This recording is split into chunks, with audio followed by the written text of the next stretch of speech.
Ассаламу алейкум, рахматуллахи баракату. Орозодо 30 сабак теле долбор эфирде, сіздер менен 7 каналда Темирлан Рысбай уулу. Биз менен бирге болуңуздар. Орозоңуздар кабыл болсун, урматтуу теле көрүүчүлөр. Бүгүн сіздер менен биз ушул ден соолукка кам көрүү жөнүндө сөз кылабыз. Кыргыз элибизге ден соолукка кам көрүп, кайрымдуулук иштерди жасап келген элибизге ат көтөргүс, нар көтөргү иштерди жасап келген дарыгер Обозов Ардакбек агай келген. Ассаламу алейкум, орозоңуз кабыл болсун. Рахмат. Элиңиз менен амандашып алсаңыз. Ассаламу алейкум, урматтуу жамаат. Кудай таала баарыңыздарга чың ден соолук, узун өмүр, толук ыйман берсин. Алыс болсын. Ушул сиздин мынакей ден соолук кам көрүү дегенде, ушул бизде ушул сизге келип өткөндө дагы жерлі жерлерді қыдырып, ошқа, таласқа, жаллабатқа, көлгө бүт қыдырып атасыз. Бұл ел талап көп екен. Анан ошо шифа тапқан адамдар өтө көп. Ага өзүбүз да көп болуп жүрөбүз. Ошо Атлант жөнүндө, ошо ден соолук кам көрүү жөнүндө айтып берсеңиз. Атлант деген эмне? Атлант деген ошо бизде 24 омуртка болот. Моюндан баштап белге чейинки эсептегенде. Ошол 24 омуртканын эң алдында турган биринчи моюн омуртканы медициналык тил менен атлант деп коет. Кыргызча муну ооз омуртка дейбиз. Анан эгерде ушул омуртка түз болсо, өзүнүн ордунда турган болсо, адамдын жалпы тулку бою түз болот экен. Муну мисалы жанагы поезд сыяктуу да, поезддин алдында локомотив бар да. Ооба. Эгерде ошол өзүнүн линиясында түз кетип аткан болсо, калган аны ээрчиген жүздөгөн вагондор түз ээрчийт да. Эгер ал өзүнүн жолунан бурулуп кетсе, башкасы аны ээрчип бурулат да. Дал ошол сыяктуу биздин омуртка дагы атланттын эле көзүн карап турат экен. Эгер биринчи омуртка түз турган болсо, башка омурткаларга кыйшаюуга таптакыр мүмкүнчүлүк болбойт да. Ошон үчүн биз биринчи омуртканы түз кармашыбыз керек.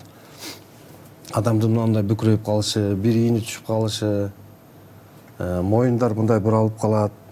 Ушул нерсенин бардыгы атлантка карап кыйшайып калат экен. Ошону түздөгөнгө бизге Швейцариядан аппарат келген. Мына быйыл 5,5 жыл болду, Кудай буйрса. Ошол аппараттын жардамы менен түздөп жатабыз. Кудайга шүгүр, көп шифа тапкандар.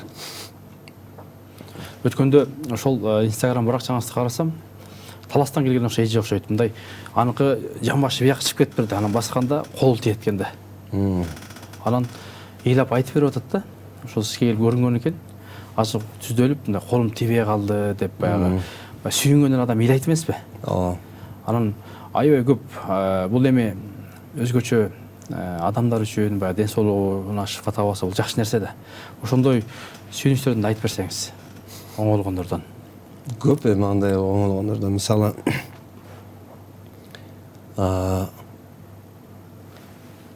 мындан бир көп жыл мурун, 5 жыл 4 жыл мурунго ат башыдан бир аксакал киши келди, кемпирин жетелеп келди да. Аны ошол жерде кемпири баса албайт. Наркы биздин комнатага киргенден кийин берки төргө мен комнатама кирген чектиги бир 15 мүнөттө кирди да. Апа бою кичинекей эле кемпир экен, анан апаны көтөрүп эле киреличи баса албаса десек, апа жанына жолотпойт да. Жок, оорутуп коесуңар дейт, өзүнүн ыгы бар дейт. Өтө жай басып кирди да, анан бир жагынан баласы, бир жагынан абышкасы жетелеп киришти. Киргенден отурганда мен сурап атам да, апа кайрыңыз ооруп атат, эмне болуп атасыз десем, мен укпайм дейт. Кулак дагы ушу 20 жыл болуп калды. Жылдан жылга катып быйыл таптакыр укпай калдым дейт. Анан абышкаман сурап бардыгын билет дейт. Абышкасынан сурасам, ал мени жактырган жок да негедир. Ондай таягы бар экен, столдун үстүн катуу чаап жүрдү да. Колуңан келеби келбей, ошону айтчы дейт. Жашай аласың, жашай албайсың. Бир нерсе түшүнүп алалы да, жалпы элге атлант тарай элек болчу 5 жыл 4 жыл мурун. Кичине түшүндүрүп берип коеюн десем, сен токотер жерин айт дейт. Муну жакшы кылам же жакшы кылбайм деп айт дейт. Эки вариант. Себеби биз ат башынын Аксай Арпа деген тоолорунда топоз багабыз дейт. Ошол топоздун 10ду саттым дейт. Аяк калпардын, бияк калпардын эч бир жылышы жок дейт. Тажап кеттим дейт. Анан эми эчтекеде сүйлөштөн деле тартынып калдым да аксакалдан. Жашыраак кишилер болсо анда мейли сиздер бара бериңиздерчи. Башка жака барып көрүнгүлө деп айтат болчумун, бирок улуу кишилер атамдай, апамдай сездим. Анан эптеп баарын жасап түздөй берейин деп түздөп койдум. 5-10 мүнөттүк эле жумушта Атланта түздүгөн. Анан баягы апа айтып атат да. Мен тигиге аксакалга сүйлөштөн коркуп калдым. Апанын укпаганын да унутуп калыптырмын. Аксакалга аркамды салып сүйлөп атам. Апа эми мындай кылып моюнду бияка буруп намазда салам бергендей көнүгүүлөрдү жасап туруш керек да. Атланта түздөгөндөн кийинчи. Ушундай жасап туруңуз десем, апа менен кадимгидей сүйлөшүп атат да. Анан мен анын укпаганын унутуп калыптырмын. Кийин өзү эстеп кетип ыйлап жиберди. Эмнеге? Мен кулагым угуп атат дейт. Баракелде. Укпайт да. Бир көргөндө эле караңыз, Каналдар ачылган экен анда. Ачылып кетти го. Анан абышкасын карап айтып атат. Абышка менин кулагым угуп калды дейт. Ыйлап атат. Ордунан туруп белимде коюп берди дейт да. Машалла. Анан кийин мен айттым, Кудай шифа берди. Эми 10-15 күндөн кийин келиңиздер. Дагы бир карап, Атланта так ордуна түшүптүрбү, түшпөптүрбү биз карайлы деп кетирдик. Эртеси күнү келатышат баягы кишилер. Кичине баягы колуна бирдеке стек алып алган, эми ыраазычылык билдирип. Чай ичип койгула депчи. Анан муну айтканымдын себеби эме да, элдин баары минтип аткан жок. Сразу эле элдин баары минтип аяктар жебиз аткан жокпуз. Кээде болот, 100дөн 1 болот мындай адамдарчы. Анан муну укканда эле баягы элдер, мен да ушундай болуп айыгып сразу айып кетсем деген ой болот экен, жок. Бул жашоодо эреже бар экен да. Жакшы болуш аста-аста, жаман болуш бир паста. Убакыт керек. Атланта түзөгөндөн деле баш оору батыраак кой берет экен. Анан бел оору, бут оору булар акырындык менен 1 айда, 2 айда, 3 айда барып кой берет экен да. Сон урматтуу телекөрүүчүлөр, мынакей ушундай шифа таап кеткенибиздин бир тукандарыбыз көп экен. Демек, Атлант дегенде ушул коркпош керек, оорутпайт деле. Анан бирөөлөр жазып оорутабы, оорутпайбы, кандай болот депчи. Кичине оорутат. Мисалы, оорутса, жана биздин аппаратыбыз дырылдап иштейт да. Коркунуч ушунда экен, ушул оорутат экен деп түшүнөт да. Жок, аны биринчи адамдын колуна тийгиз көрөбүз. Мына иштеген мындай болот депчи. Колго тийгенде жумшак эле, акырын эле сезилет. Токтортпайт. Көрсө, бул коркунуч биздин өзүбүздүн кыйшак турган Атлантыбызда да. Кыйшак турган жер баары бир оорутат, билесизби? Колуңуз манчаңыз чыгып кетсе, түздөйүн деп тартканда оорутат эмеспи? Ооба. Ошол сыяктуу да. Чыдамдуу эле. Чыдамдуу эле, эч кандай мындай зыян көрүп калып же эч болуп калып андай жок. Бир аз оорутат. Жаш балдар деле 6-7 жаштан үйдө жасап түзөп атабыз. Чыдап коюшат. Конфет алып берем, азыр бул жерден чыккандан кийин магазинге кирип, каалаган конфетиңди алып берем деп апасы алдаганда, бала ошо конфетти элестетип отуруп чыдап калат да.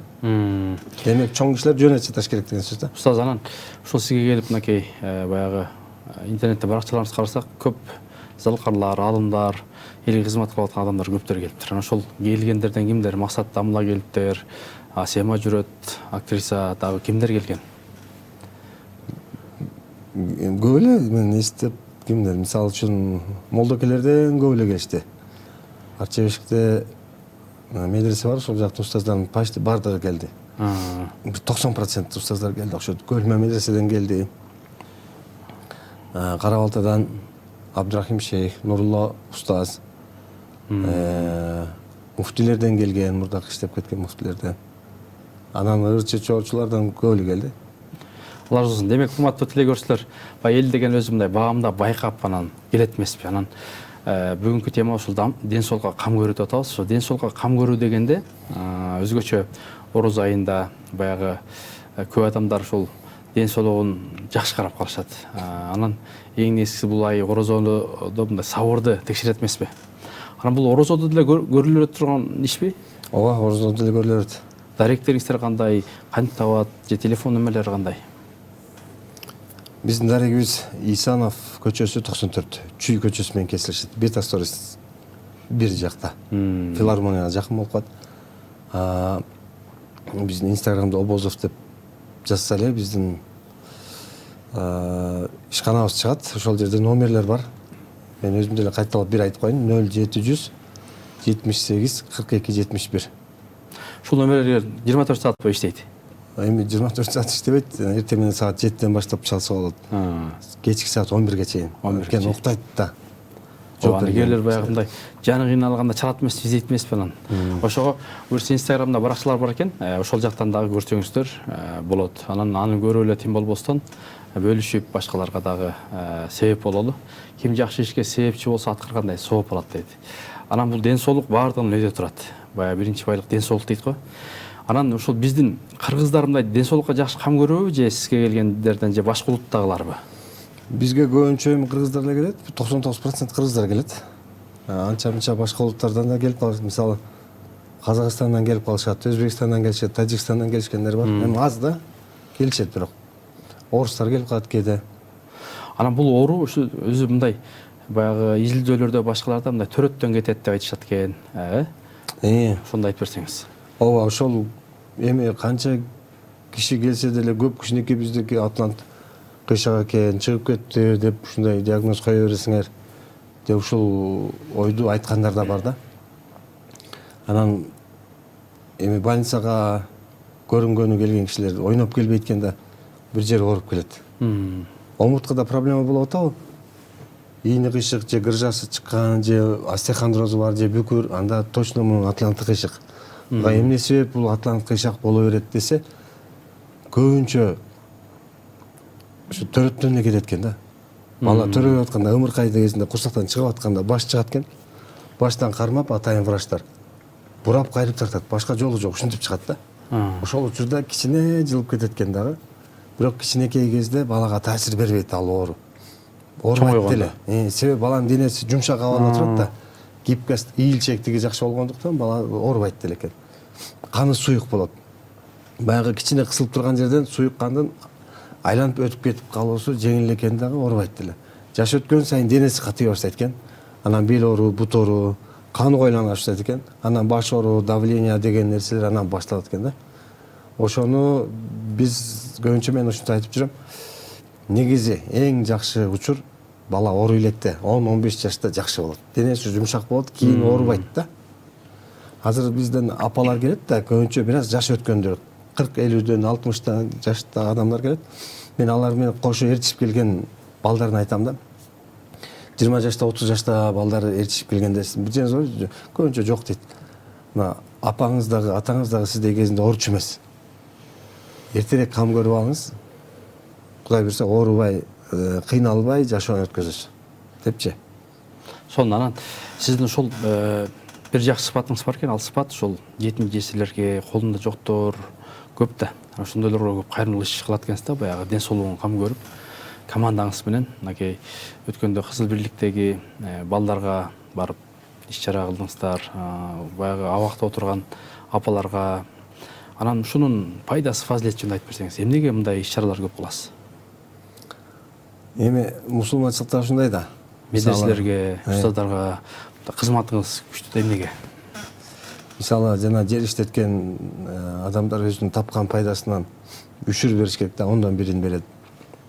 Мал көптөр 40тан бирин берет дегендейчи. Анан биз дагы ошол эми колубуздан келишинче кыйналып, ден соолугу кыйналып жүргөн адамдар бар. Анан эптеп жанын багат, курсагын тойгузат. Бирок больницага көрүнөйүн десе, ооруп атат, баш ооруп атат, бел ооруп, акчасы жок да. Ошолорго биз жасап берели бекер эле. Ошо адреске, дарекке барса эле жасап бересиздер. Ошол адреске эле, уялбай эле келе берсин. Өзгөчө ороз айында. Бирок элдин баарын айта албайбыз. Чындап муктаж, садакага муктаж болуп калган, бирөөнүн колун карап калган адамдар келсин. Жетим жесирлерге биз бекер эле жасап коюп атабыз. Өткөндө да Каралтада ошол жанагы иш чара кылган турбайсызбы? Индомго барып. Ооба. Эми ал жерде 250 аял апалар жашайт, анан баштар орусчанда баарын көрдүңүз. Деги эле ошолорду да көргөндө же ушундай адамдар ыраазычылыгын билдиргенде сизде кандай сезимдер болот? Эң чоң рахат алган жер ушул жерде, сүйүнүп кетесиң да. Баягылардын адамдын ыраазычылыгы көп болсо жакшы деп ойлойм да. Анан медреседе да балдар баягы эми жаш балдар да күрөшөт экен, жанагындай туура эмес приемдор жасайт, анан ошодон бел баш кетет турбайбы. Өткөндө Абдулла бин Аббас Куран жаттоо медресесине барып да устаздарга, карыларга 2 жолу барып жасап келдиңиз. Ошол Алла разы болсун. Анан демек алар баягы жакшы балдар айтып атты да. Биз ошол жакшы утап калдык, уйкубуз канып калды, анан Куран жакшы жаттап калдык деп. Демек бул пайдасы өтө чоң экен да. Бул аппарат чоңбу, кандай бул көлөмү? Аппарат кичинекей, мындай эле чаманан. Анан ошондой киши көбүрөөк жерлерге биз көтөрүп барып эле жасап коюп атабыз да. Алла разы болсун. Анан ошол Атлант дегенде көбүнчө ошол адамдар баягындай түшүнбөй же маалымат жетпегендер көп да. Анан региондорго көп чакырат экен. Өзгөчө. А эгерде ошол региондорго адам чогултуп, тиги айhl өкмөт акимдер менен сүйлөшүп неме болсо, ал жака деле бара бересиздерби? Ооба, биз барабыз. Биринчи ошол Атлантты жакшы түшүндүрүп беришибиз керек. Биз болгону ушу.